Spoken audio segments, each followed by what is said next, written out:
حفیظ صاحب، حاجی گلبر صاحب اور ان کے ساتھ ایک گروپ ہے جو کوئی پارٹی تلاش کر رہے ہیں، کسی پارٹی میں جانے. صحیح فرمایا آپ نے، صحیح جملہ یوز کیا.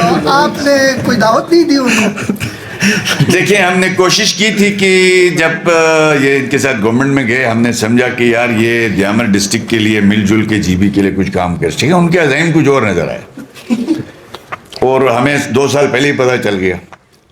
تو ان میں کوئی ایسا بندہ نہیں ہے. دیکھیں، جی بی میں انکمبنسی فیکٹر 99%، جو انکمبنسی فیکٹر ہے جس میں سٹنگ ممبر جو ہے اس کے جیتنے کے پاس چانسز کم ہی ہوتے ہیں. ہمارے لوگ بڑے انتہائی شعور کے لوگ ہیں. تو ایک تو پرابلم یہ ہے کہ سٹنگ ممبر کو آپ لیتے ہیں تو کنفرم آپ یہ سیٹ آپ لوز کرتے ہیں. ایک تو یہ مسئلہ بھی تھا. دوسرا، ہماری جماعت کے اندر ایک نظم ہے. اب جیسے کفایت صاحب کے والے سے ہمارے عمران صاحب اور ہمارے جو ڈسٹرکٹ کی تعمیر کی جو تنظیم ہے گزشتہ 1 سال سے ورکنگ کر رہی تھی، تو انہوں نے آ کے جب آپس میں پیچ اپ کیا تو ہم نے کہا جی ہمیں تو کوئی اعتراض نہیں ہے، ہمارے لیے تو یہ سونا ہے. تو اسی طریقے سے کچھ ہمارے کیسز پینڈنگ میں ہیں، جو شاید اس گروہ میں بھی بہت سے لوگ ہیں جو پارٹی میں آنا چاہتے ہیں. لیکن ہماری مجبوری یہ ہے کہ ہم صرف پریس کانفرنس کر کے اچار ڈال دیں، کل ٹکٹوں کے مسئلے میں جو پھنس جائیں. ہم کیلکولیٹڈ موو کر رہے ہیں.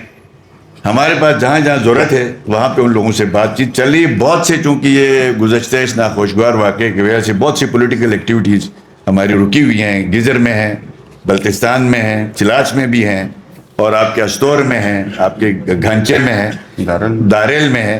بہت سی ایسی شمولیتیں ہیں جو تنظیمی سطح پہ جو ڈسٹرکٹ کی تنظیموں نے بات چیت تقریباً میچور کی ہوئی ہے. اب انشاءاللہ تعالیٰ اسی مہینے میں وہ فیصلے ہو جائیں گے. ان حضرات کے ساتھ چونکہ انہوں نے کوششیں کی تھی، میرے ساتھ تو ڈائریکٹ نہیں کی، کسی کہیں اور سے کوششیں کرتے رہے. تو اب چونکہ ہم کہہ رہے ہیں کہ یہ دروازے سے آنا ہے، جس نے آنا ہے تو آ جائے، کھڑکی سے ہم کسی کو آنے نہیں دیں گے.